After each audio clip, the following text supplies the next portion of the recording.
Oi? Boa noite a todos. Estejamos em paz, nós todos aqui dos dois lados da vida. Que a nossa reunião seja de engrandecimento moral, porque sabemos que o conhecimento é o que nos liberta, né? Então, vamos lá. Eu resolvi trazer há alguns meses, estudando as obras básicas, peguei o livro O Céu e o Inferno, porque há muitos anos que não pegava. Confesso que nunca estudei com afinco essa obra. E acredito que muitos de nós espíritas também não, né? Conversando com um e outro irmão, de vez em quando me confessavam que o céu e o inferno ainda não tinha sido estudado, enquanto que o livro dos Espíritos, o Evangelho segundo o Espiritismo, estão sempre na nossa mão, né? na nossa cabeça, no nosso coração. Então eu resolvi me embrenhar pelos ensinamentos do céu e inferno e, lógico, um livro com tanto ensinamento, um livro com tantas histórias, tantos testemunhos, né? Na última parte do livro, que são as evocações dos nossos irmãos desencarnados, mais precisamente 67 evocações, né? É óbvio que não tinha como trazer nem 10% do conhecimento que o livro nos traz, mas eu resolvi fazer um apanhado e falar sobre 3 temas que constam no livro, dar uma pincelada em cada um. O primeiro seria sobre justamente a proibição de evocar os mortos, né? Que até então para mim era algo curioso quando se falava disso e eu não entendia bem, né? Por quê? Né? Por que se proibir evocar aqueles que já partiram para o outro lado, né?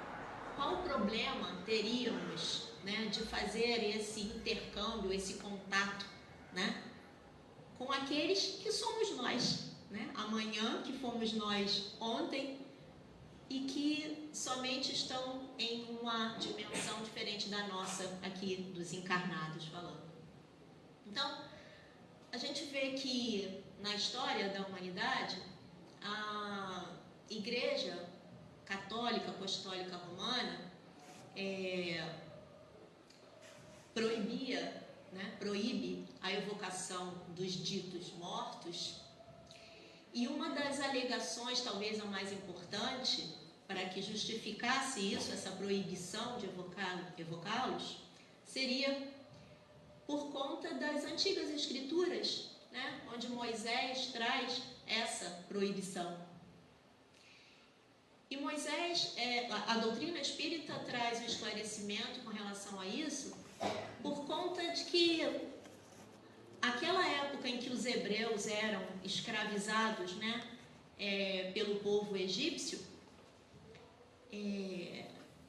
Moisés tinha receio, vamos dizer assim, de que o povo hebreu tomasse para si toda a cultura, todos os pontos mais importantes de tradição do povo egípcio para si, para o seu povo, né, os hebreus. E como o povo egípcio lidava com isso com uma certa frequência, isso estava dentro das tradições e cultura do povo, quanto à evocação dos mortos, Moisés viu por bem proibir esse tipo, né, de coisa. Então, qualquer ponto de contato com a cultura do povo egípcio era banida da cultura dos hebreus. E essa era uma delas, né? É certo que tinha toda uma justificativa plausível por parte de Moisés com relação a esse assunto, porque, de fato, as evocações dos mortos que o povo egípcio fazia com frequência era, na maioria das vezes, por interesses pessoais, né? E não os interesses que hoje nós, espíritas, sobretudo nas casas espíritas, nos trabalhos de desobsessão ou nas mesas mediúnicas, os nossos interesses são os de, sobretudo, nos iluminarmos, né? Nos aperfeiçoarmos através do conhecimento que os espíritos podem nos trazer, e também, por outro lado, de auxiliar com amor, né? Aqueles irmãos que já partiram para o outro lado da vida e que muitos deles nem sequer sabem que já desencarnaram. Então, o cunho hoje de se evocar os mortos é sempre com o intuito de ajuda mútua, né? De engrandecimento moral, sempre visando a solidariedade, a compaixão, o auxílio, né? O esclarecimento, o encaminhamento daqueles irmãos que já partiram para a verdadeira pátria, porém, muitos deles, nós vemos isso nos nossos trabalhos na Casa Espírita, sequer sabem que já não tem mais o corpo de carne. Então, como naquela época em que o povo egípcio fazia esse tipo de coisa, consultavam os pítons, as pitonisas, os magos, os adivinhas, na maioria das vezes para saber do futuro ou beneficiar-se em algo com interesses escusos ou egoísticos, isso justificava que Moisés trouxesse essa proibição, né, de fazer esse tipo de evocação. Bom, eu acho que deu para entender, né, o que eu expliquei. Bom, o segundo assunto seria sobre o momento da morte, né, do desencarne, do passamento, do desenlace, né? Tem tantos nomes, né, para a morte do corpo físico. Esse é um momento em que todos nós sabemos, obviamente, que já passamos, nós reencarnacionistas, já passamos dezenas, centenas, milhares de vezes, não temos muita ideia de quantas vezes já passamos, e das que ainda passaremos, né? Das tantas que ainda nos serão necessárias, em que nós fazemos essa passagem de uma forma mais tranquila, mais amena, mais breve, ou de forma mais dificultosa, mais difícil tanto para nós enquanto desencarnantes, quanto também para a espiritualidade encarregada do nosso desencarne, né? O fato é que, mesmo nós espíritas, talvez procuremos não pensar muito na morte, né? Talvez isso para nós ainda, esse assunto seja ainda um tabu, né? Algo que nós fugimos, ignoramos de certa forma, mesmo nós espíritas, até porque cada caso é um caso, né? Não é uma forma de bolo que a gente pode dizer que, uma fórmula de bolo que a gente pode dizer que vai ser assim ou assado o momento da nossa morte, mas em regras gerais nós podemos já compreender que o momento da passagem vai ser mais fácil ou mais dificultoso de acordo com toda a nossa conduta durante a nossa vida aqui enquanto encarnado, né? Então uma coisa está ligada à outra. Então, se formos pessoas desprendidas, desapegadas, pessoas altruístas, pessoas solidárias, né? Certamente vamos ter um momento do passamento mais tranquilo, mais em paz, mais breve, com menos perturbação, né? E retornaremos para a nossa verdadeira casa mais equilibrados, talvez mais conscientes, né? Portanto, se faz muito necessário aquilo que a doutrina espírita nos ensina o tempo inteiro: domar as nossas más inclinações, né? Controlarmos as nossas paixões, os nossos defeitos morais durante a vida inteira, para que neste momento, não só no momento da morte, mas o que depois vem, que é a continuidade da nossa existência no plano espiritual, seja também mais amena, mais em paz, mais tranquila, mais consciente. Então, no momento da morte do corpo físico,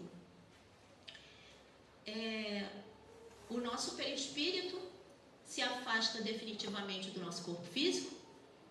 Há o desenlace, ou seja, o laço fluídico que une o corpo físico ao corpo perispiritual é desfeito, não rompido, mas desfeito. E para que isso seja breve e tranquilo, a força adesiva que une o perispírito ao corpo físico precisa estar tênue, né? De fácil desenlace. E tudo isso está ligado justamente ao que eu acabei de falar. Como nós vivemos aqui na Terra enquanto encarnados. Então, se nos apegamos demais, não necessariamente a bens, a nossa casa ou a situações da vida, emprego, né, posições, mas ainda assim nos apegamos em demasia aos entes queridos, isso também vai ser fator de trazer toda uma dificuldade no momento do nosso passamento, né?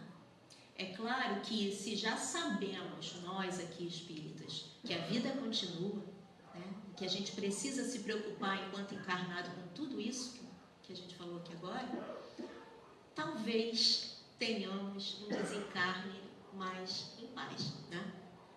Não é regra, né?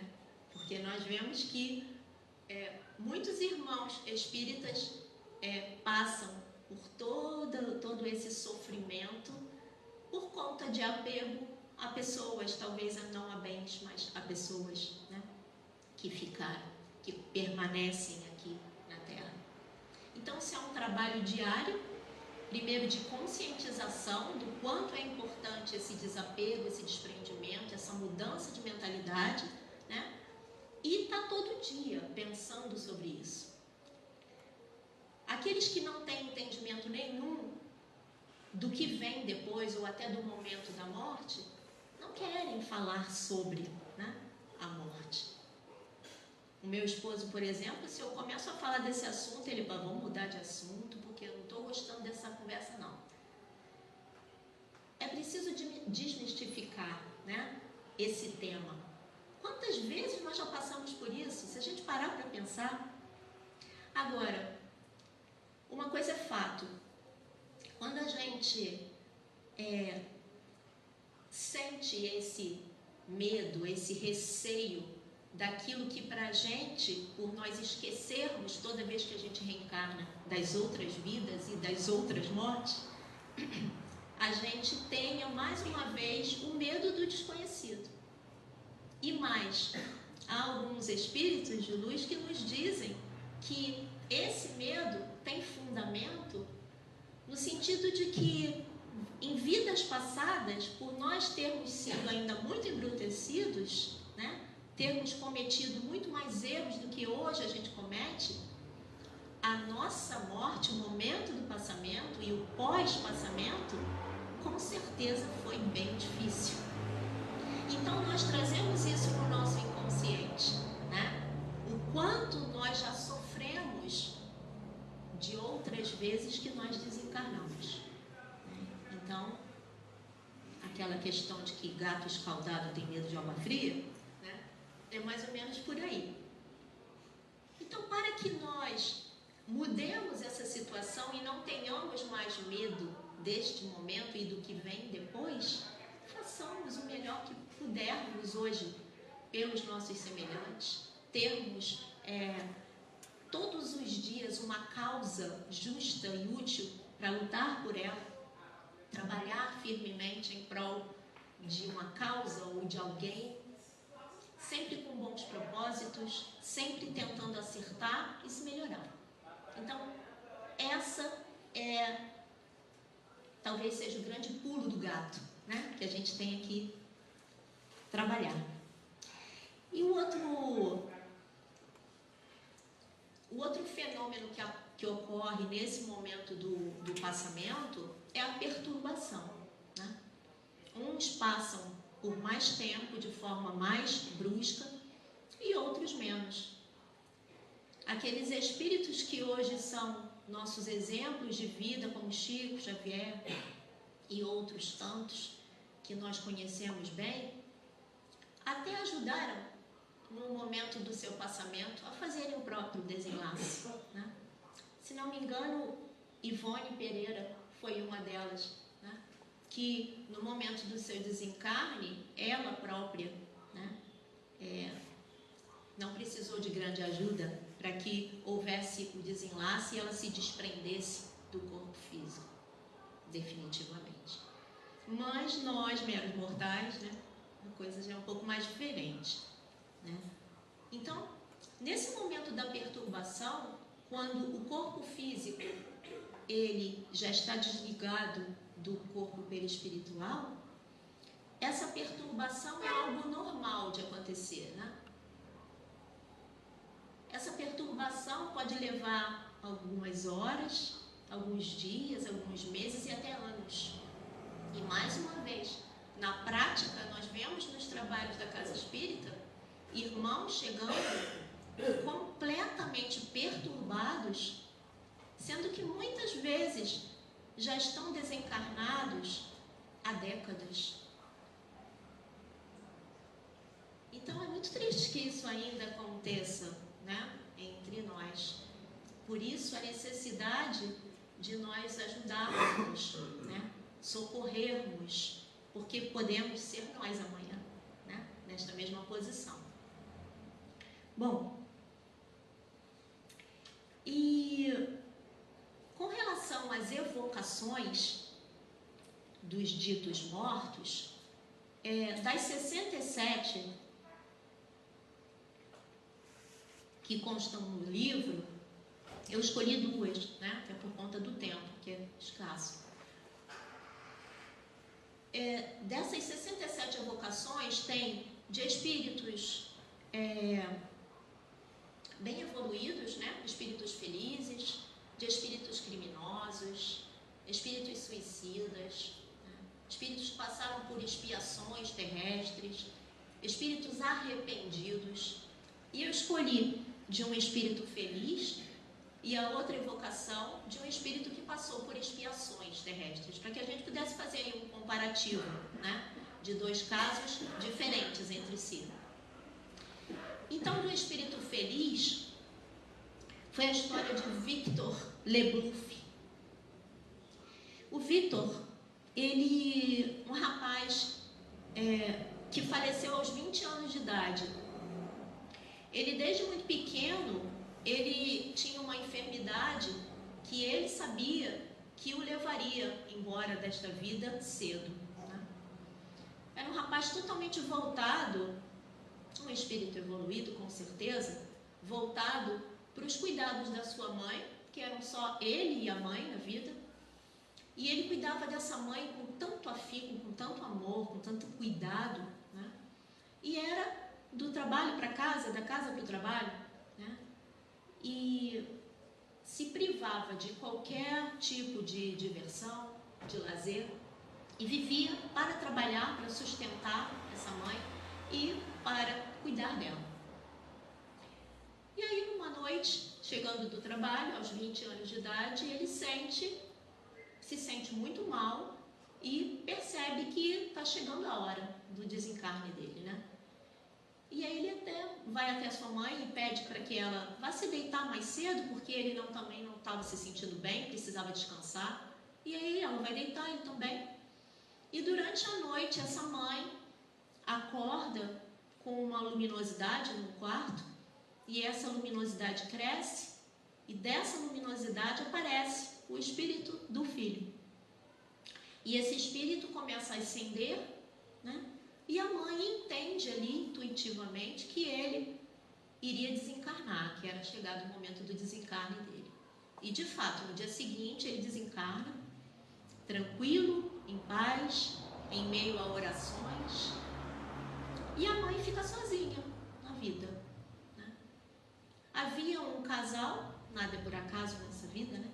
Havia um casal de vizinhos que eram médiums e acolhem essa mãe, né? E não só acolhem a mãe, mas resolvem evocar o espírito desse rapaz. Sabiam da história dele, sabiam da moralidade dele, né? Do quanto ele foi dedicado a essa mãe. E aí resolvem evocar o espírito dele, 1 mês e pouco depois do desencarne dele. E ele vem, espontaneamente, né? E conta, dá o seu testemunho, né? Que eu achei importante da gente ouvir, da gente saber e da gente refletir. Ele fala, entre outras coisas, é uma psicografia, se não me engano, né? Deve ter sido psicografia, não sei, bem longa, mas eu transcrevi algumas coisas que ele falou que eu achei importante. Ele fala assim: desejai saber como estou agora. Estou feliz, felicíssimo. Devem ser levados em conta os sofrimentos e angústias que são a origem das bênçãos e da felicidade de além-túmulo. A felicidade, a felicidade. Não compreendeis ainda o que significa essa palavra. As venturas terrenas, quão longe estão das que experimentamos ao regressar para Jesus com a consciência pura, com a confiança do servo cumpridor do seu dever. Ah, meus amigos, a vida é penosa e difícil quando se não tem em vista o seu fim. Mas eu vos digo, em verdade, que quando vierdes para junto de nós, se seguirdes a lei de Deus, sereis recompensados além, mas muito além, dos sofrimentos e dos méritos que porventura julgardes ter adquirido para outra vida. Então, antes de continuar, façamos algumas reflexões sobre isso, né? Ele vem mostrar para a gente, vem dar o seu testemunho do que aconteceu com ele próprio e que pode muito bem servir para nós também. De que os sofrimentos e as angústias que nós passamos aqui, meus irmãos, enquanto encarnados, se soubermos passar com resignação, com fé, com esperança, com confiança nos desígnios de Deus, entendendo que nada, absolutamente nada acontece por acaso, de que nós não somos vítimas de coisa alguma que nos acontece, que nós somos os artífices da nossa própria vida futura, do nosso destino, que o que passamos de sofrimento hoje é resultado do que fizemos de equivocado lá atrás, em algum momento. Então, como Paulo nos ensinou, dai graças a tudo que chega, porque tudo é bênção, tudo é aprendizado, tudo é ensinamento, tudo é meio de transformação e não punição de Deus, jamais. Então, se soubermos sofrer as angústias da vida que nos são muito necessárias, nós teremos uma recompensa das que nós não temos noção. As bênçãos e a felicidade que nos esperam no além-túmulo. Porque às vezes a gente estuda, eu pelo menos, falo por mim, a gente estuda que a vida continua e que nós, dependendo da vida que nós levamos aqui, nós vamos, talvez, nos arrepender mais tarde, vamos ter remorso, vamos querer reparar depois os males cometidos. E isso, muitas vezes, nos traz uma visão um pouco negativa e até apreensiva, né, do que pode nos acontecer no além-túmulo. Mas que a gente possa ter um olhar mais positivo dentro daquilo que a gente faz de bom hoje aqui encarnado, né? de que nos espera uma felicidade e uma paz se nós estamos vivendo aqui da forma que devemos, que a gente não tem noção. Porque nós não conhecemos a felicidade verdadeira e morredora ainda aqui neste plano. Mas quem sabe essa felicidade mais real, mais concreta, mais duradoura, esteja nos esperando no plano espiritual, de acordo com o que fazemos de bom aqui, enquanto encarnados. Tenhamos esse olhar e essa visão mais otimista, mais positiva, né? Para que isso nos estimule a vivermos para o bem, hoje, não deixando para depois, hoje. Isso me faz lembrar aqui, eu tenho ouvido essa coisa já algumas vezes no último mês, que é quando a gente está muito atarefado final de ano, vem as confraternizações, né? E aí junta com todos os trabalhos que a gente já faz, né? E as festas que nós fazemos, as ajudas, né, assistenciais. E aí a gente ouve dizer assim: pede para fulano fazer aquilo que você está precisando de ajuda, porque ele é o mais atarefado. E o mais atarefado é o que geralmente diz sim. Aquele que tem menos atividades, que faz menos coisas, esse é o que geralmente diz: ah, não posso. Né? Você vai pedir ajuda e fala: ih, rapaz, não dá. Mas aquele que já está mais engajado no bem, ele se vicia no bem. Ele quer ajudar, ele sabe que ele precisa correr atrás do prejuízo. Ele sabe que ele precisa, hoje, fazer tudo o que ele deixou de fazer lá atrás, né? Sem desespero, claro, sem meter os pés pelas mãos, né? Dentro das nossas possibilidades de tempo, de energia, mas que a gente não deixe passar, né? Que a gente faça tudo hoje que a gente pode e deve fazer, o que está programado para nós.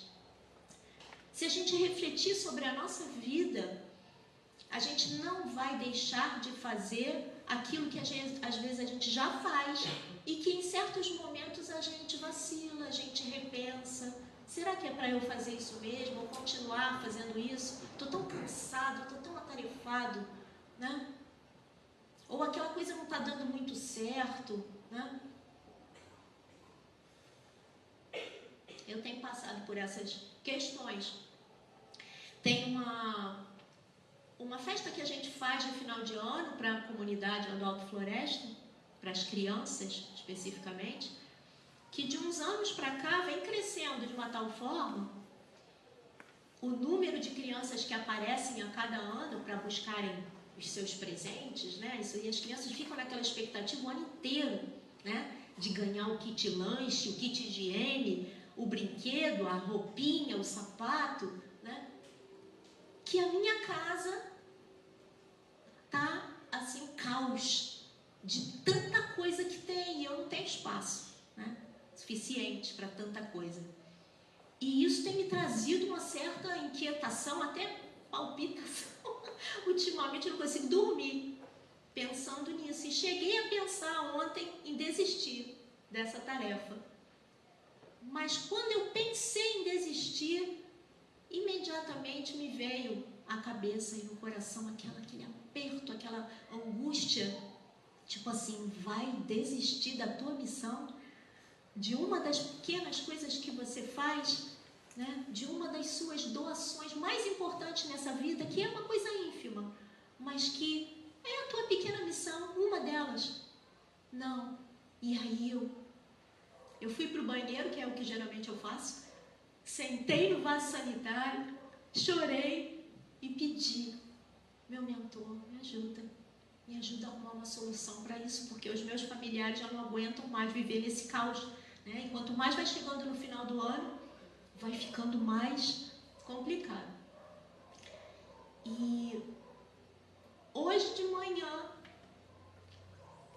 encontrando uma amiga lá no trabalho, conversando com ela, contando, expondo o problema, ela disse: é esse o seu problema? Você não tem onde colocar as doações, as coisas que você vai comprando e vai juntando? Então está resolvido, minha filha. Ela nem ligou para o que eu falei, nem deu muita importância. E aquilo estava sendo a questão da minha vida. E aí ela falou assim, eu tenho um galpão, eu tenho uma sala lá que fica fechada, que ninguém usa há anos, desde a pandemia.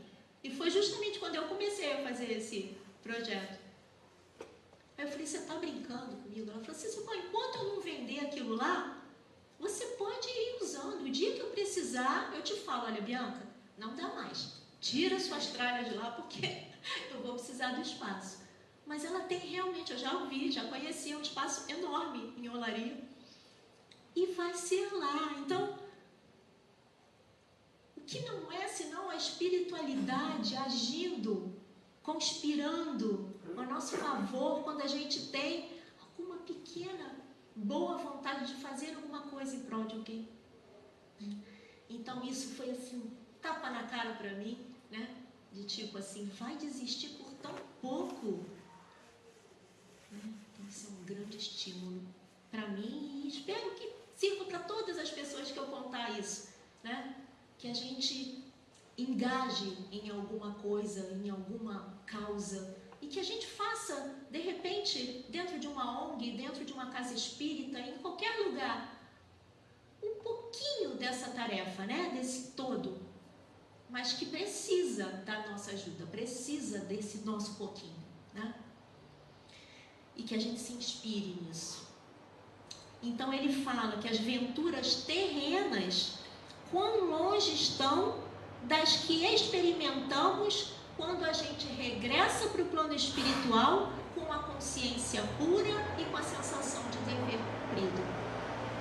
Essas venturas terrenas que nós conhecemos, esses momentos de felicidade, de bem-estar que nós temos aqui, não chegam nem perto das que nós vamos conhecer no plano espiritual, de volta à nossa casa, se nós estivermos agindo com o coração aqui, hoje. E aí ele termina falando, sede bons e caritativos, dessa caridade tão desconhecida entre os homens, infelizmente, né?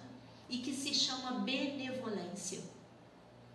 Socorrei os vossos semelhantes, fazendo por outrem mais do que por vós mesmos, uma vez que ignorais a miséria alheia e conheceis muito bem a vossa própria. Que a gente possa deixar um pouco de lado as nossas questões pessoais, né?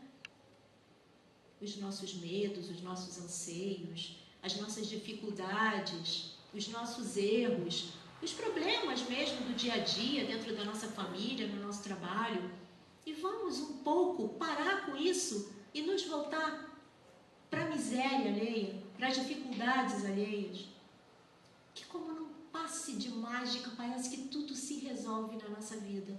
Desde uma doença do corpo físico, muitas vezes, ou a problemas como esse que eu contei para vocês aqui. E aí ele termina falando, socorrei minha mãe, né? Pobre mãe, único pesar que me vem da terra. Então a única coisa que ainda o prendia na terra, o que o ligava ainda os pensamentos, o coração na terra, era a mãe que ainda ficara encarnada. E aí ele fala, ela deve passar ainda por outras provas, né? Enquanto encarnada. E é preciso que seja assim para que ela retorne ao céu melhor do que chegou no plano material. E aí ele dá adeus e diz que vai ver a mãe, né? Já que ele tinha vindo ao plano, né? Aqui na Terra, e ele aproveita para dar uma olhadinha na mãezinha dele. E aí, logo depois desse testemunho desse espírito, do Victor, vem o guia do médium, né? Que provavelmente psicografou, né? Ou então foi através da psicofonia, da incorporação, não sei. O guia do médium esclarece que nem sempre os sofrimentos amargados na Terra constituem uma expiação. Nem sempre é uma expiação. Muitos são felizes em provar males, que para outros seriam de fato uma expiação. No caso do Victor, não era uma expiação. Ele veio por dever de gratidão, era uma missão dele, né?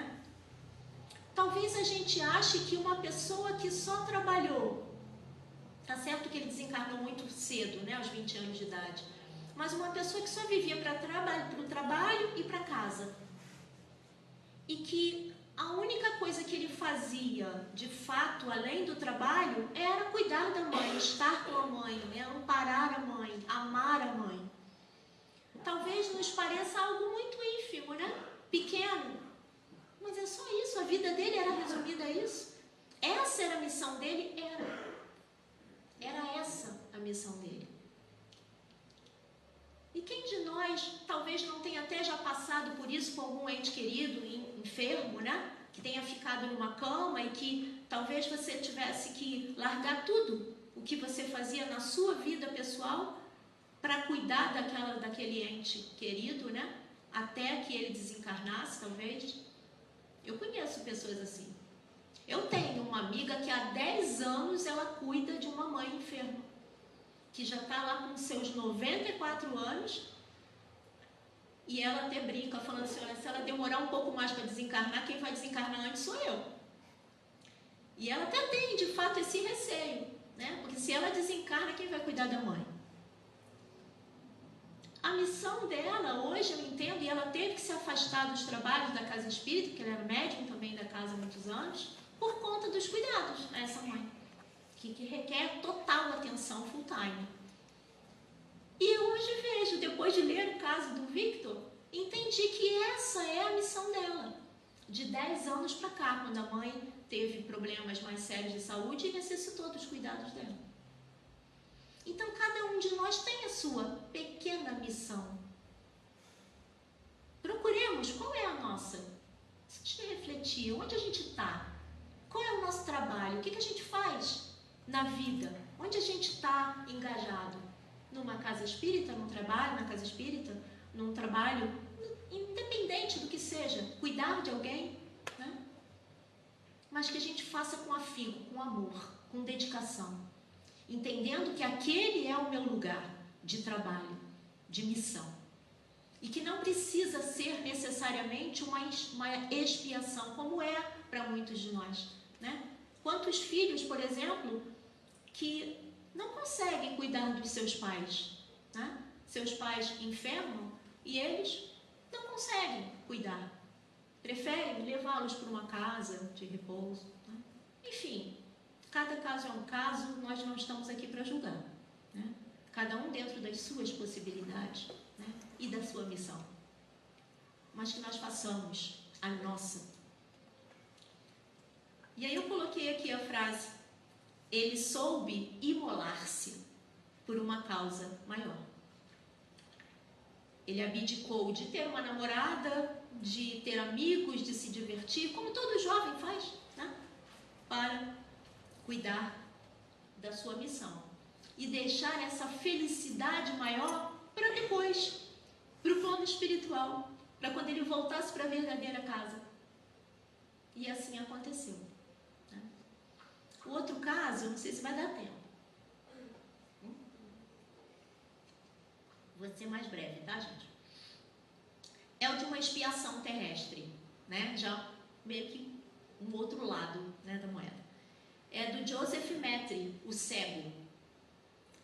O Joseph, ele foi um homem de classe média, teve uma educação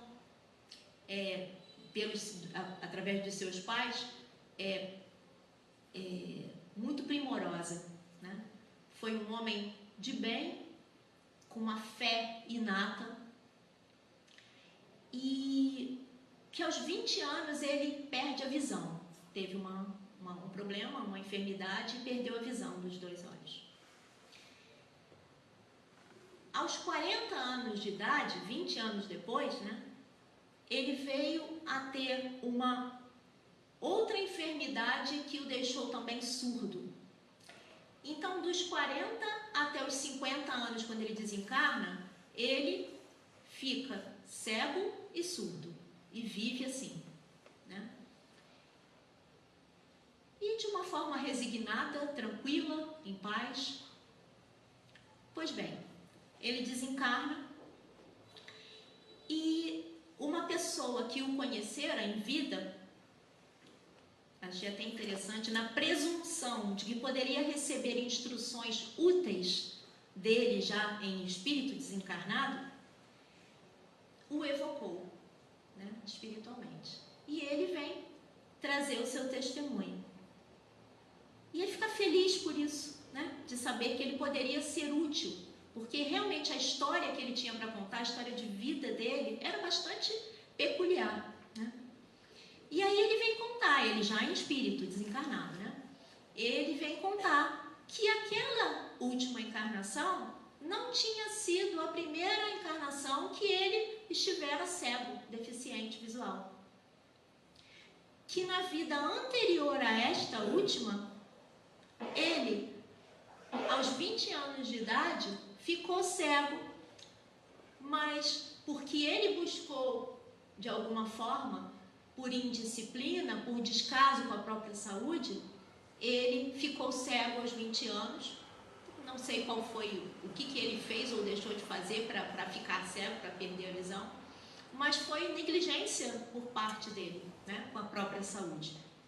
E aí, a espiritualidade nos diz que só isso, por ele ter de alguma forma buscado ou ter deixado que aquilo acontecesse e ele chegasse a perder a visão, isso já era uma expiação por si só, né? Como se dissesse, ele buscou isso, ele buscou essa enfermidade a tal ponto. Então, era para que ele se resignasse diante da cegueira, visto que ele negligenciou a própria saúde. Mas, ao contrário disso, ele se rebelou, ele se revoltou, sobretudo contra Deus, né? Se achou injustiçado. E a sua relação com as pessoas à sua volta ficou insuportável. Ele tratava todo mundo mal. E depois que a família tentou de todas as formas fazer com que a visão fosse restituída e não conseguiram, a cegueira era irreversível, aí ele se revoltou de vez e resolveu tirar a própria vida. Aí ele desencarna através de suicídio e ele, na vã ilusão de que quando desencarnasse iria retornar à visão no plano espiritual, ele continuou mais cego do que nunca, né? Nas zonas umbralinas, provavelmente. E ele sofreu muito, perdeu a noção de tempo e espaço, né? Ficou por muito tempo no plano espiritual, na erraticidade, sofrendo, até o dia em que ele, depois de fatigado de tanto sofrimento, ele pensou que alguma força maior que fizera com que ele tivesse ficado assim, cego e sofrendo tanto, essa mesma força superior que nós chamamos de Deus, poderia também, por outro lado, tirá-lo daquele sofrimento. E aí então ele começa a orar, a pedir fervorosamente que fosse ajudado, né, por essa força superior. Isso depois de sofrer muito, né? Nós não sabemos quanto tempo. Até que, em meio a essas orações fervorosas, uma luz se faz, na verdade, várias luzes, e eram espíritos benfeitores, angélicos, que aparecem para ele, e aquele clarão, depois de tanto tempo de cegueira, ele fica maravilhado em ver aqueles seres diante dele, e um deles fala para ele o seguinte: o Deus que negaste teve comiseração da tua situação e permitiu-nos te dessemos a luz novamente. Mas tu só cedeste pelo sofrimento e pelo cansaço. cansaço. Se queres participar desta felicidade aqui fruída, né, de voltar a enxergar, de estar em meio a espíritos de luz, né, forçoso é provares a sinceridade de um arrependimento, as boas disposições, recomeçando a prova terrestre, ou seja, reencarnando, em condições que te predisponham às mesmas faltas, porque esta nova provação, ou seja, esta nova reencarnação que ele passaria, se ele quisesse, deveria ser ainda mais rude que a última que ele passou. E isso justifica, né, essa encarnação onde ele fica cego aos 20 e surdo aos 40 e desencarna aos 50. E ele de pronto aceita, né, aceita aquela condição de retornar à Terra numa nova reencarnação, passando por provas ainda mais difíceis, né, mas de forma resignada, compreendendo que ele precisava passar por aquilo, que ele buscou aquilo. Bom, e aí ele volta à Terra desta última vez, dessa forma, nesta vida que eu coloquei para nós. E aí ele passa essa vida, como eu já tinha dito, sem murmurar, mesmo diante da dupla enfermidade, resignado até o fim, com fé no futuro e fé na misericórdia divina. E aí ele vem dizer no final que ele já tendo expiado nesta última encarnação os males dele, ele viveu de forma praticamente solitária, né? Por ter sido cego e surdo, ele quase não tinha contato com as outras pessoas, senão pelo tato, né? Que ele sentia que aquela última encarnação foi de expiação e que foi só ele por ele mesmo. E que ele necessitava, ele sentia a necessidade profunda de retornar numa nova encarnação para assim não mais expiar, mas reparar. De que forma? Ajudando outras pessoas. Não vivendo mais só para si, nos seus sofrimentos, na sua expiação, que foi realmente muito difícil. Mas que ele pudesse ter uma nova oportunidade de fazer jus, né, à vida, às reencarnações, o milagre da vida, cada vez a oportunidade que nós temos, né, de estarmos aqui e que talvez seja o que nos cabe hoje, reparar também, né? Talvez não tanto espiar, mas reparar mais do que espiar. Quem sabe, né? Seja o nosso caso. E aí ele diz que se o exemplo dele pudesse esclarecer pelo menos a um só dos irmãos encarnados, que somos nós aqui hoje, fazendo-os evitar a má ação que ele havia praticado, né? Essa revolta e, sobretudo, o suicídio, que ele teria então já aí principiado o resgate da dívida dele.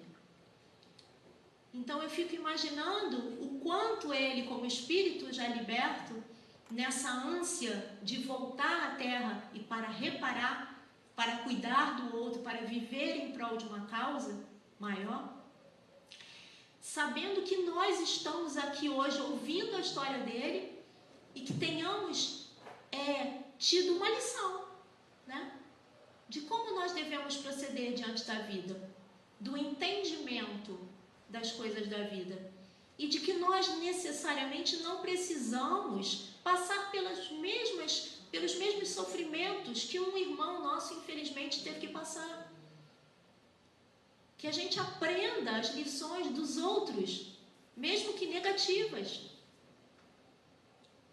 para que a gente não erre tanto, para que a gente acerte mais, Os exemplos dos outros, como o do Victor, podem e devem nos servir de estímulo para nós não cometermos os mesmos atos impensados, né, que nos levam ao sofrimento mais cedo ou mais tarde. Então, que a gente possa estar ajudando esse nosso irmão, que provavelmente já deve estar reencarnado, né, a reparar de alguma forma, né, fazendo nós, pela nossa vida, o melhor que nós pudermos, né, sempre com uma visão otimista da vida, positiva da vida, tendo a certeza de que dias melhores virão, de que encarnações melhores virão, sem dúvida nenhuma. Mas que para isso é preciso que o hoje seja mais consciente, mais cuidado a cada dia. É isso, meus irmãos. Que a paz do Cristo permaneça no coração de cada um de nós. Obrigada pela atenção.